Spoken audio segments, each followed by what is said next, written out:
ভারতের এক প্রাচীন জ্যোতির্লিঙ্গ, যেখানে পৌঁছতে হলে পেরোতে হয় নাল্লামালা পাহাড়ের গভীর জঙ্গল আর এক রহস্যময় পথ। হাজার হাজার বছর ধরে ভক্তরা এই পথ ধরে আসছেন শুধু একবার মহাদেবের দর্শন পাওয়ার জন্য। কিন্তু এই পাহাড়ের মধ্যে এমন কি আছে যার জন্য এই তীর্থ এত পবিত্র? আজ আমরা চলেছি সেই রহস্যের খোঁজে শ্রীশৈলম বাবা মল্লিকার্জুন জ্যোতির্লিঙ্গ দর্শন করতে। হর হর মহাদেব।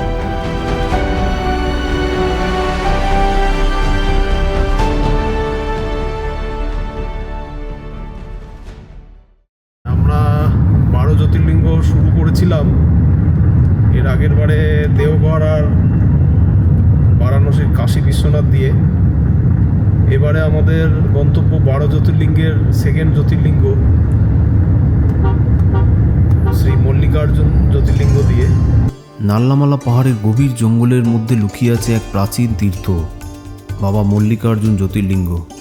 কথিত আছে এখানে নিজেই বসবাস করেন মহাদেব ও মা পার্বতী।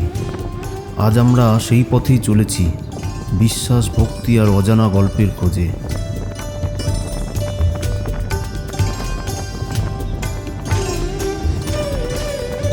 আমরা গতকাল দুপুরে কলকাতা থেকে বেরিয়েছিলাম। এখন বিজয়ারা ছাড়িয়ে একটু চা পানের জন্য দাঁড়ালাম। কত রকম চা পাওয়া যায় দেখেন, মশলা টি, পেস্তা বাদাম, সোনি কফি, রাগি। আমরা মশলা টিটা নিয়েছি, এর মধ্যে দারচিনি, এলাচ, দারুণ গন্ধ। সত্যি মশলা টি সাউথের মশলার যে গুণাগুণটা সেটা এই চা দেখেই বোঝা যাচ্ছে। হেভি জিনিস। শ্রীশৈলম যাওয়ার রাস্তাটাও অনেকটা তীর্থযাত্রার অংশ। মন্দিরটি রয়েছে নাল্লামালা পাহাড়ের গভীর জঙ্গলের মধ্যে। প্রায় 80 থেকে 100 কিলোমিটার রাস্তা পেরিয়ে যেতে হয়। রাস্তার দুধারে ঘন বন, পাহাড়, দারুণ জায়গা। শ্রীশৈলম যাওয়ার 3 কিলোমিটার আগেই পড়বে সাক্ষী গণেশের এই মন্দির। বিশ্বাস করা হয় ভক্তরা এখানে যখন মল্লিকার্জুন স্বামীর দর্শনে আসে তখন গণেশজি সেই তীর্থযাত্রার সাক্ষী হয়ে থাকেন। তাই ভক্তরা শ্রীশৈলমে যাওয়ার আগে এখানে গণেশজির দর্শন করে তবেই সামনে যান।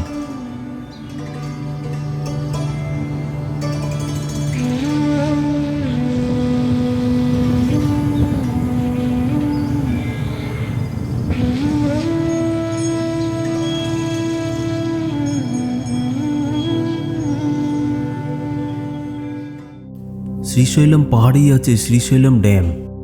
এটি তৈরি হয়েছে কৃষ্ণা নদীর ওপর। এটি ভারতের অন্যতম বড় হাইড্রোলিক প্রজেক্ট। চারদিকে নাল্লামালা পাহাড় আর মাঝখানে এই বিশাল জলাধার, দৃশ্যটা সত্যিই অসাধারণ। শ্রীশৈলম এসে বেশ কিছু আরও জায়গা যেগুলো দেখার জন্য আমরা একটা অটো নিয়ে বেরিয়েছি।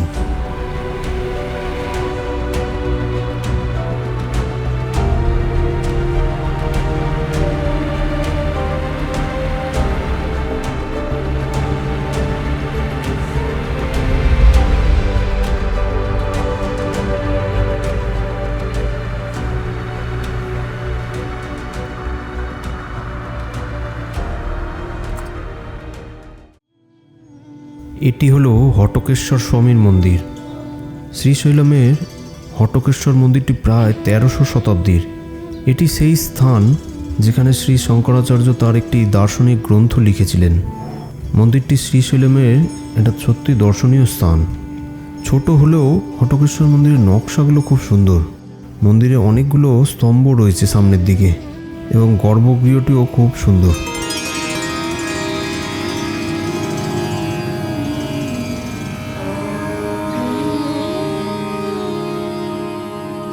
এখন আমরা এসেছি শ্রী শিখরেশ্বর স্বামীর মন্দিরে। এটি একটি পূর্ব দিকে মুখ করা শিব মন্দির। এখান থেকে মল্লিকার্জুন মন্দিরের শিখর দেখা যায়। উপরে দূরবীন ভাড়া দেওয়া হয়, কিন্তু এখন প্রচুর ভিড় আছে বলে আমরা আর যাব না। এবার বেশ কিছু সিঁড়ি ভেঙে নিচে যেতে হবে। এখানে আছে পঞ্চধারা, পালধারা। পঞ্চধারা মানে 5টা জলের ধারা, আর পালধারা মানে দুধের মতন সাদা। এই জলধারার স্বাদ একটু আলাদা। আদি শঙ্করাচার্য এখানে বসেই ধ্যান করেছিলেন মনে করা হয়।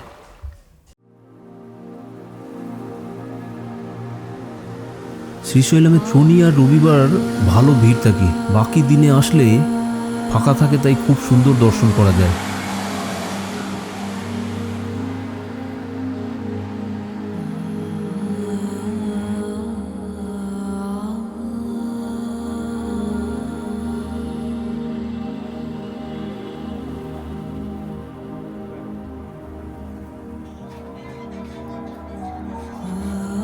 फूलों जिनिसपत्र एसे गेছে।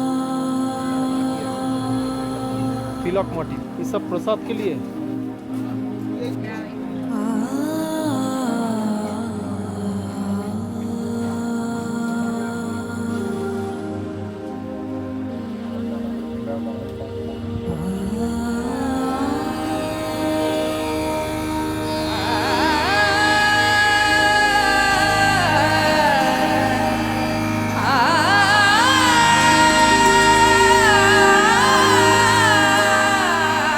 মন্দিরটি প্রায় 1500 বছরের পুরনো বলে মনে করা হয়। অনেক রাজবংশ এই মন্দির সংস্কার করেছেন, তার মধ্যে বিজয়নগর সাম্রাজ্য এবং শিবাজী মহারাজের অবদান সবথেকে বেশি। এখানকার মন্দিরের বাইরের যে ওয়াল, তাতে বিজয়নগর সাম্রাজ্যের স্থাপত্য এখনও দেখা যায়। দেওয়ালে নানান রকম খোদাই করা কাজ আপনাকে বিজয়নগর সাম্রাজ্য ও ভারতের সংস্কৃতি উপলব্ধি করাবে। দেবদেবীর গল্প, নৃত্য, হাতি, ঘোড়া, অনেক কিছুই খোদাই করা রয়েছে বাইরের এই দেয়ালে।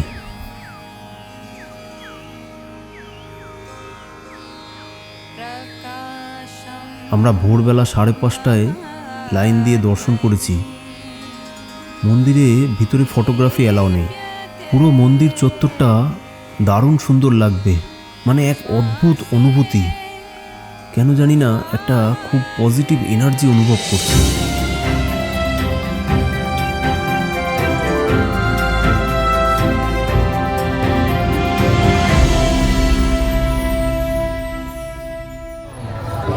এখান থেকে ফ্রি লাইন রয়েছে নর্মাল লাইনে দর্শন করার জন্য।